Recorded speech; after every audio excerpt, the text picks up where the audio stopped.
നടിയെ ആക്രമിച്ച കേസിൽ കുറ്റക്കാരാണ് എന്ന് പ്രതികളുടെ പേര് പരാമർശിച്ചുകൊണ്ട് കോടതിയുടെ ഉത്തരവ് വന്ന ദിവസമാണ്. അതേസമയം ദിലീപ് ഈ ഗൂഢാലോചന കുറ്റത്തിന്റെ ഭാഗമായി കുറ്റക്കാരനല്ല എന്ന വിധി കൂടി വന്നു. അതുമായി ബന്ധപ്പെട്ട വലിയ ചർച്ചകൾ, പ്രതികരണങ്ങളൊക്കെ സംഭവിക്കുകയാണ് ഈ മണിക്കൂറിലും. അനന്തകൃഷ്ണൻ തിരുവനന്തപുരത്ത് നിന്നും.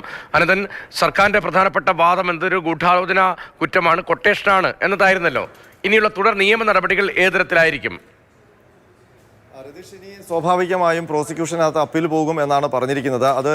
അതിനിപ്പോൾ ഇതുമായി ബന്ധപ്പെട്ട മറ്റ് നടപടികളെല്ലാം പൂർത്തിയാക്കിയ ശേഷം മാത്രമേ ഉള്ളൂ. ഉടനടി അത് ഉണ്ടാവാനുള്ള സാധ്യതയുമില്ല. കാരണം ഇന്ന് ഇപ്പോൾ ആരൊക്കെയാണ് ഈ പ്രോസിക്യൂഷൻ കേസിൽ കുറ്റക്കാർ എന്ന് കോടതിക്ക് മുന്നിൽ തെളിഞ്ഞത് എന്നത് സംബന്ധിച്ചുള്ള പേരുവിവരങ്ങൾ മാത്രമാണ് പറഞ്ഞത്. കുറ്റവിമുക്തരാക്കപ്പെട്ടവരെ കേസിൽ നിന്ന് ഒഴിവാക്കുകയും ചെയ്തു.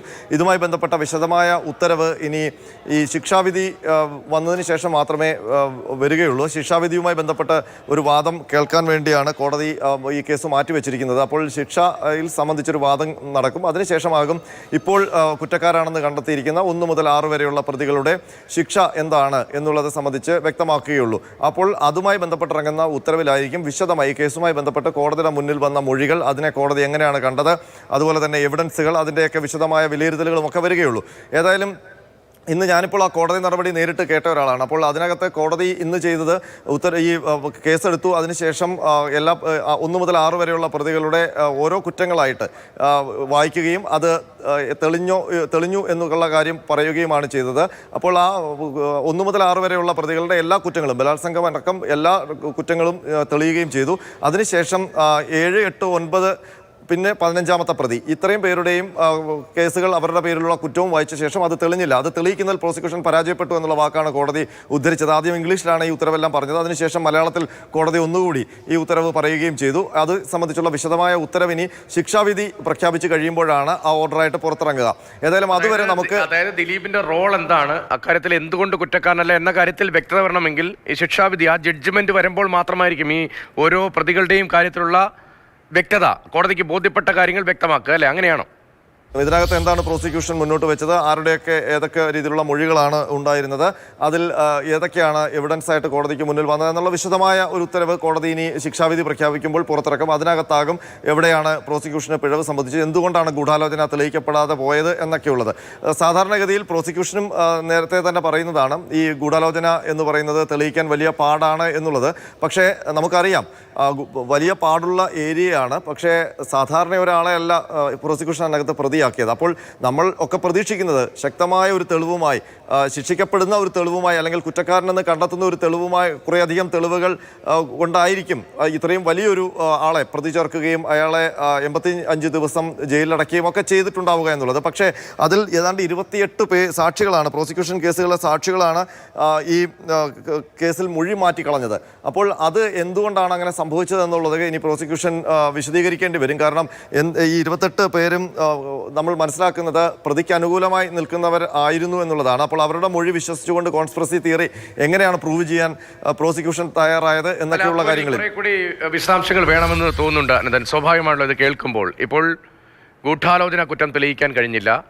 ഗൂഢാലോചന ആരോഗ്യപ്പെട്ട ദിലീപ് നിരപരാധിയാണ്, അല്ലെങ്കിൽ കുറ്റക്കാരനല്ല എന്ന് കോടതി വ്യക്തമാക്കുകയും ചെയ്യുന്നു. ഈ സാക്ഷികളുമായി ബന്ധപ്പെട്ട് ഇപ്പോൾ ദിലീപിലേക്ക് ആരോപിച്ച കുറ്റങ്ങൾ എന്തെല്ലാമായിരുന്നു, അതിനെ ഫ്രെയിം ചെയ്ത് എങ്ങനെയായിരുന്നു, അക്കാര്യത്തിൽ കുറെ കൂടി വ്യക്തത ഇനിയും വരേണ്ടതുണ്ടെങ്കിലും അങ്ങനെ ഫ്രെയിം ചെയ്ത് എങ്ങനെയായിരുന്നു, ഈ കൂറുമാറ്റവുമായി ബന്ധപ്പെട്ട് എന്തുകൊണ്ട് പോലീസിന്റെ ഭാഗത്തുനിന്ന് പ്രോസിക്യൂഷന്റെ ഭാഗത്തുനിന്ന് ഇവർക്കൊരു സംരക്ഷണം ഉണ്ടാകാതെ പോയിരുന്നു, പ്രലോഭനങ്ങളിൽ അവർ പെട്ടിരുന്നോ, അല്ലെങ്കിൽ കൂറുമാറ്റപ്പെട്ടേക്കാം എന്ന സാധ്യതയുള്ളവരായിരുന്നു ഈ പട്ടികയിൽ, അങ്ങനെയാണോ? അത് സംബന്ധിച്ച് എന്താണ് പ്രോസിക്യൂഷൻ, എന്തൊക്കെ ശക്തമായ നടപടികളാണ് ഇവരുടെ ഈ മൊഴി സംരക്ഷിക്കാൻ വേണ്ടി എന്തൊക്കെ എടുത്തു എന്നുള്ള കാര്യത്തിൽ നമ്മൾ പരിശോധന നടത്തേണ്ടതുണ്ട്. കാരണം മാത്രമല്ല ഈ കൂറുമാറിയവരുടെ കൂറ് പ്രോസിക്യൂഷനോടായിരുന്നോ അതോ പ്രതിയോടായിരുന്നോ എന്നുള്ളത് നേരത്തെ പ്രോസിക്യൂഷന് ബോധ്യമുണ്ടായിരുന്നോ എന്നതൊക്കെ. കാരണം 200 ചില്ലുവാനം സാക്ഷികളാണ് ഈ കേസിലുണ്ടായിരുന്നത്. അതിൽ ഏറ്റവും പ്രധാനപ്പെട്ട കോൺസ്പിറസി കുറ്റം തെളിയിപ്പിക്കേണ്ട 120B തെളിയിപ്പിക്കേണ്ട മൊഴികളാണ് കൂറുമാറിപ്പെട്ടത് എന്നുള്ളതാണ് ഇതിൽ പ്രധാനം. കാരണം നമുക്കറിയാം നേരത്തെ ഈ ഇന്ത്യൻ IPC ഉള്ള സമയത്ത് ഈ ഒരു കേസിൽ ഗൂഢാലോചന കുറ്റം തെളിയിക്കുക വലിയ പാടാണ്. അതുമായി ബന്ധപ്പെട്ട എവിഡൻസ് ശേഖരണം, ഒപ്പം തന്നെ അതിൻ്റെ പങ്കാളിത്തം സംബന്ധിച്ചുള്ള കാര്യങ്ങളിലൊക്കെ ഒരുപാട് പ്രശ്നങ്ങളുണ്ടായിരുന്നു. ഇപ്പോൾ അത് കുറച്ചുകൂടി ഈ BNS വന്നപ്പോൾ കുറച്ചുകൂടി ഓർഗനൈസ്ഡ് ക്രൈംസ് എന്ന് പറയുന്ന പുതിയൊരു സെക്ഷൻ 111 അതിൽ കുറച്ചുകൂടി ശക്തമായ കാര്യങ്ങളാണ്. കാരണം ഒരു ക്രൈമിൻ്റെ ഭാഗമായാൽ തന്നെ ആ ക്രൈമിൽ ഉൾപ്പെടുന്ന രീതിയിലുള്ള പുതിയ BNS പുതിയ ചില കൂട്ടിച്ചേർക്കലുകളും ഒക്കെ ഉണ്ട്. അത് കുറച്ചുകൂടി ഇത്തരം കൊട്ടേഷൻ കേസുകളിൽ കുറച്ചുകൂടി ഫലപ്രദമായി ഉപയോഗിക്കാൻ അന്വേഷണ സംഘങ്ങൾക്ക് ഇനി കഴിയും. പക്ഷേ നേരത്തെ ഉണ്ടായിരുന്നു നേരത്തെ ഉള്ള വകുപ്പുകൾ ചുമത്തിയുള്ള കേസാണ്. മാത്രമല്ല ഈ 120B അട്രാക്ട് ചെയ്യുമ്പോൾ ഒന്നാം പ്രതി നേരിട്ട് പങ്കെടുത്തവർ എന്തൊക്കെ കുറ്റങ്ങളാണോ ചെയ്തത് അതെല്ലാം ഈ ഗൂഢാലോചനകളിലേക്ക് വരികയും ചെയ്യും. അപ്പോൾ അത്രയും കരുത്തായ എവിഡൻസ് വന്നാൽ മാത്രമേ ആ ഗൂഢാലോചന കുറ്റം കോടതിയിൽ നിലനിൽക്കുകയുള്ളൂ എന്നുള്ളതും അറിയാം. പക്ഷേ ഇവർ അറസ്റ്റ് ചെയ്തിരിക്കുന്നത് ദിലീപിനെ പോലെയുള്ള പ്രതി ചേർക്കപ്പെട്ടത് ദിലീപിനെ പോലെയുള്ള ഒരു പ്രധാനപ്പെട്ട വ്യക്തിയാണ്. ഒരു സൈഡിൽ വളരെയധികം ആരാധകരുള്ള, കാരണം എതിർക്കുന്നവരെക്കാൾ പിന്തുണയ്ക്കുന്ന ആൾക്കാരുള്ള വ്യക്തിയാണ്. അപ്പോൾ അത് നമ്മൾ കണ്ടതുമാണ് അറസ്റ്റ് ചെയ്യപ്പോഴും അറസ്റ്റ് കഴിഞ്ഞ് ജാമ്യം കിട്ടി പുറത്തു വന്നപ്പോഴും ഒക്കെ. അപ്പോഴും വളരെ കോൺഫിഡൻസ് ആയിട്ട് നിൽക്കുന്ന പ്രോസിക്യൂഷനാണ് നമ്മൾ കണ്ടത്. പക്ഷേ എവിടെയാണ് പ്രോസിക്യൂഷന് പാളിപ്പോയത്? എന്തുകൊണ്ടാണ് ഇത്രയും പ്രധാനപ്പെട്ട ഒരു കേസിൽ ഇങ്ങനൊരു വീഴ്ച വന്നത്? ഇതൊരു പ്രോസിക്യൂഷൻ്റെ വലിയ വീഴ്ച തന്നെയാണ്. ഇത്രയും പ്രധാനപ്പെട്ട ഒരു പ്രതിയെ ഈ കേസിൽ ഫ്രെയിം ചെയ്തിട്ട് അത് തെളിയിക്കപ്പെട്ടില്ലെങ്കിൽ അത് പ്രോസിക്യൂഷൻ്റെ പരാജയം തന്നെയാണ്. മാത്രമല്ല പ്രോസിക്യൂഷൻ ഒരുപാട് ഉത്തരം പറയേണ്ടി വരും. ഇപ്പോൾ പ്രതി ചേർക്കപ്പെട്ടയാൾ, കുറ്റവിമുക്തനാക്കപ്പെട്ടയാൾ പറയുന്നു എന്നെ ബോധപൂർവം പ്രതി ചേർക്കുന്നത്. അങ്ങനെയാണെങ്കിൽ അത് വലിയ ക്രൈമാണ്. അപ്പോൾ ആ ഭാഗവും ഇനി അന്വേഷിക്കേണ്ടി വരും. കാരണം അത് അയാളൊരു പരാതിയായി ഉന്നയിച്ചിരിക്കുന്നു. അയാളുമായി ബന്ധപ്പെട്ട അഭിഭാഷകൻ ഒരു പരാതിയുമായി ഉന്നയിച്ചിരിക്കുന്നു.